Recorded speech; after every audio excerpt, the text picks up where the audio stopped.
Dzogchen Today podcast. Hi, everybody. Hello. Hello. Welcome to this Dzogchen Today podcast. Thank you. Thank you for having us. Thank you for being here for the second episode of What is Dzogchen? And today we are going to talk about the evolution of Dzogchen. Wow, great topic. Mm-hmm. Yes, with Mila, Khyentse, Rinpoche. Hello. And Grégoire, Langouet. Hello. Thank you for being here. Thanks to you. So let's start with the first question. So when we talk about evolution for the Dzogchen, what is actually it about? First of all, we can say that Dzogchen is a living tradition. So living tradition in the Dzogchen means that there is a living link from the origin to now. And this link develop in a different way during different periods of time, historical periods. So this evolution is about the historical periods and the adaptation of the Dzogchen teachings due to the change of conditions. So the Dzogchen in the origin, we know that it was a really individual practice, a really you can even say a secret practice, just given from an individual to another one. And then with the spreading of the teachings and with the evolution, for example, the coming of the teachings from to Tibet from India, it already changed a bit. So there is evolution along the way. Yeah. And just to be very clear, evolution does not mean changement. It's like it's not the tradition change in its substance. What is transmitted remains the same. Yeah, exactly. We will talk about that later. I understand. So I understand it's something very adaptative, that adapts Of course. to the needs of Yeah. the individual. Yes. Okay. Yes. And It always evaluates and fits the need of the people right now in any conditions, Okay. yes, and in any period as well. any period. So the essence remain, but the form may change. Yeah, exactly. somehow. Exactly. This is the main point actually of the Dzogchen. It means that the essence, the grounds, the basics of the Dzogchen are maintained through the history, and the forms that are the vehicle of this essence just evolve, along the way through different periods. Okay, wonderful. So it's a big strength, if we can say, of Dzogchen. Yes. Yeah. Okay. Just for instance, if we were like reading or receiving things from Tibetan language, for instance, basically we will not understand it. So we have to adapt the language first. Okay, I understand that. So what is the origin actually of the Dzogchen? Well, we say there is two different origins. There is still one living tradition, which is called the Bön tradition, coming also from Tibet, which is, according to the Tibetan tradition, the most ancient. So we are talking about the 2000 BC. It's like 4 millennia from here, and it's I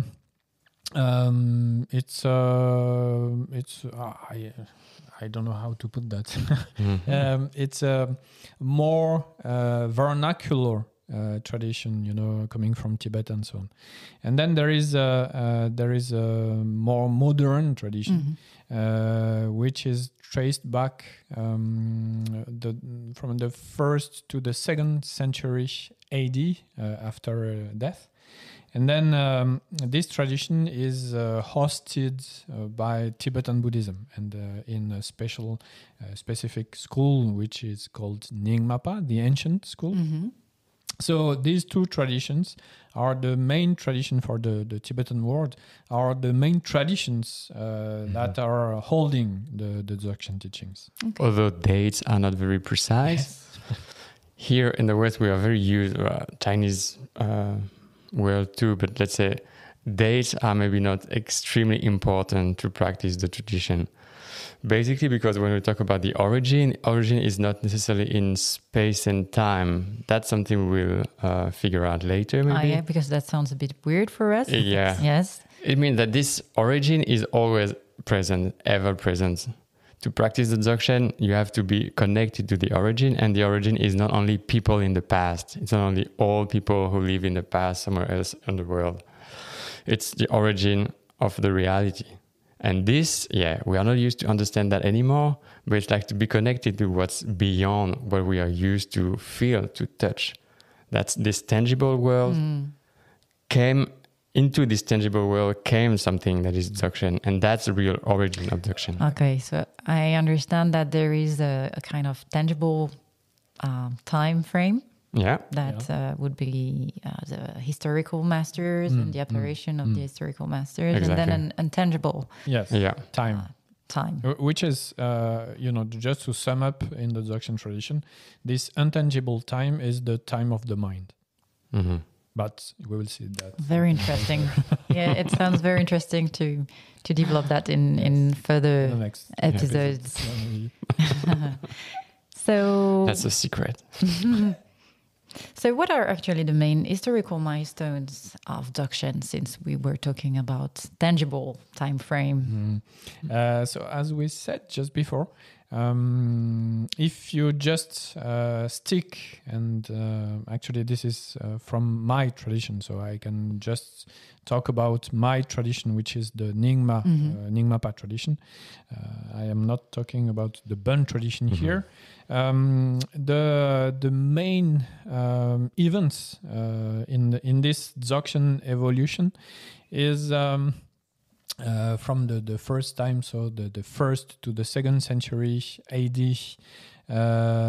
to the 7th to the 8th century. This is what we call the first period of Dzogchen teaching spreading. And usually this tradition is what we call a close one. So as I said, usually it's given from one master, one teacher, to just one student or just a few students. Okay, so it's kind of secret. Yes, it's kind of really close. Really local transmission, and this takes place in the northern part, actually in the northwestern part of India.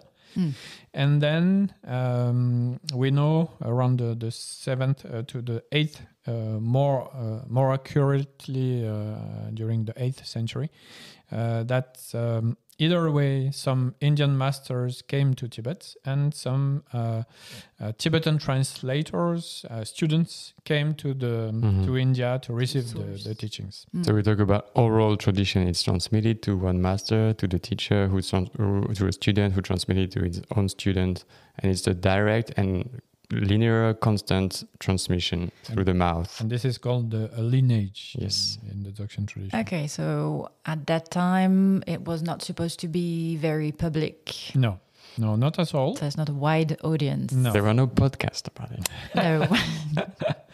And it's not the thing that we are just having these days. For example, when His Holiness the Dalai Lama comes to the West, for example, and there is 1,000 people. No, it wasn't exactly like this. It was more than one really well-known teacher who came from the Swat, from India, to Tibet, which is one of the main master for the Tibetan tradition, Padmasambhava, Guru Rinpoche. When he came to Tibet, the tradition says that he had 25 disciples, and that's it. Okay. And then this was the second main period for Dzogchen. From the 8th century, it spread up to the 13th to the 14th century. And this was also another evolution within the Dzogchen tradition. And this time, during the 14th century, there appeared one important teacher for the Dzogchen, and his name is Longchen Rabjampa, who really spread it was the first writing, how can I say, communication of Dzogchen, to put it simple. And then there was also a really important tradition within the Dzogchen tradition, which is called Terma. Terma, they are hidden teachings that some masters from the future periods rediscovered and retaught from the time coming from the time of Panama Samava in the 8th century. So this is also a bit specific. Yeah, and maybe before going on that, we can say that in the 14th century, so you talk about Longchenpa, there is one way to see that at that point, let's say what we used to call now Tibetan Buddhism and what we call Dzogchen really melt and became one in a way. Yes. And that's how it really spread in the Tibetan world. And nowadays, when the Tibetan teacher came in the West, when they teach, like Dzogchen and Tibetan Buddhism are really intertwined. It's like impossible to distinguish. But at that time, a really, really big job has been done by this incredible master Longchenpa. That's him maybe who brought them together. And with the Terma tradition, we see even deeper and deeper interconnection between Tibetan Buddhism and Dzogchen. Yeah, exactly. And you can find some really important names like Karma Lingpa, like Lera Tibetan Lingpa. Book of Living and Dying. Yes, exactly. So a lot of new teachings in the form, not in the essence, as we said, just appeared from that time. And then the next evolution in the line is really close to us. It's coming from the 18th to the 19th century and 20th century, which is the rediscovery of really important teachings for our period, like the Longchen. We will talk maybe a bit later about that. The Dujom, Tersar, and so on. So all these are Terma, that's it. Yeah, and this is the most interesting part, because our period is more dedicated to the Terma than the original tradition, which is called in Tibetan Kama coming from the mouth, the oral tradition. And that's really part of the evolution. When you talk about the evolution of Dzogchen, precisely the Terma tradition, the Terma teaching, help really giving like fresh, new teaching for the actual condition for nowadays, and according to the needs of the beings during each period. And so nowadays we also know a lot of teachings who are rediscovered that way. Really important teachings nowadays, especially for us Westerners, came from a really important teacher who just passed away not long ago, 2016. And then 16? No, maybe a bit later. Anyway, he rediscovered Terma that is spread everywhere in the West and even in Eastern Europe. And his name was Namkai Norbu Rinpoche. And a lot of adaptation of this time comes from his example. So this is really important nowadays. And, there is a lot of projects as well trying to adapt the Dzogchen tradition to our current needs. And this is also Dzogchen today, I think. Yeah, and if you're interested into how does that work a little bit, like on a surface level, there are books even on and from Chogyam Norbu Rinpoche, who is a bit describing his type of vision and dream receiving what we call Terma. Yeah, because that may sound again a bit exotic for us, but again, as we said before, so it will be very interesting to know more about Termas and how it's, this freshness you were talking about, how it can really be beneficial for our needs and how today. it works. And how it's it works. very strange. It is. So I understand. Another Dzogchen secret.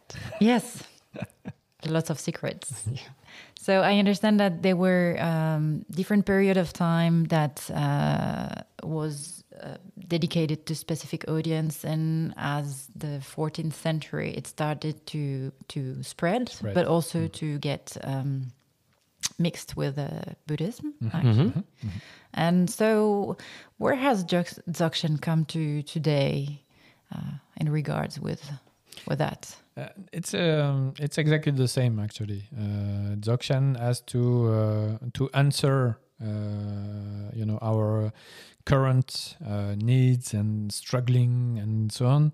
So the main point of the adaptation of Dzogchen today is first of all to match our mindsets, because the Western mindset is really different from the Tibetan one and even the Indian one. Definitely, yeah. So the Dzogchen who were made for Tibetans or for Indians have to evolve to really match our needs and match the way we think.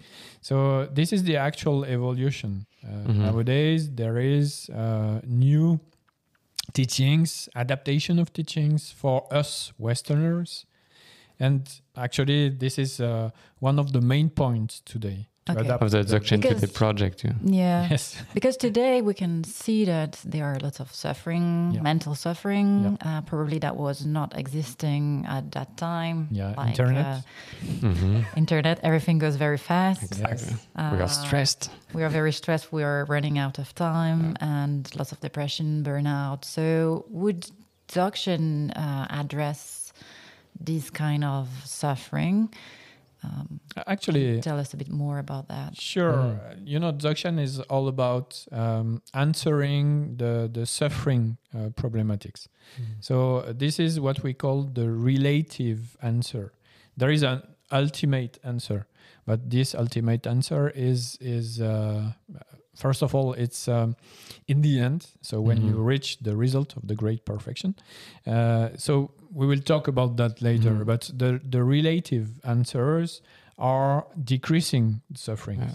And that's what most people come to this type of tradition first, usually. They want to reduce stress, want to reduce their thoughts, their emotional suffering. Yeah, that's often the starting point. It's a very good starting point. Then things get built little by little. I think we started. Everyone started like this. So you have to address that first. Yeah. But just to address that, Dzogchen really emphasizes the fact that you have to recognize what is going on in you, first of all. So being very present. To observe, to analyze. Being very clear. Aware and clear. About what is popping up in you, in your experience. Why there is this sensation that is like, oh, this is so heavy in my heart and so on. Yes, exactly. To recognize the characteristic or the qualities of what's happening to you. Like if you have sadness, if it's stress, if it's a lot of strong emotion, first you have maybe to meet them, not to run away, but first to face, to give them some space and to meet with them, and then to understand how they work. So first to be clear, to get clarity to be on conscious. our condition. Yeah, exactly. And to do not remain in confusion, because confusion leads to suffering. And this is the main how can you say message of Dzogchen. It means that if you get out of confusion, if you get away from confusion, then you will reduce your suffering. And for that, I guess you have to be honest with oneself. You have to be authentic, to recognize what's happening to you. You don't have to lie to yourself and to say, you want to reach this or reach that. But no, you have to know the ground. What's your starting point? So that's very interesting, because again, it comes back to a kind of simplicity, actually. Not looking for something outside, but being very present to what's... And this is the main point of Dzogchen. Nowadays, we all the time try to find outer solutions. But these outer solutions never end our inner suffering. So the main point of Dzogchen is to address the inner suffering in an inner way.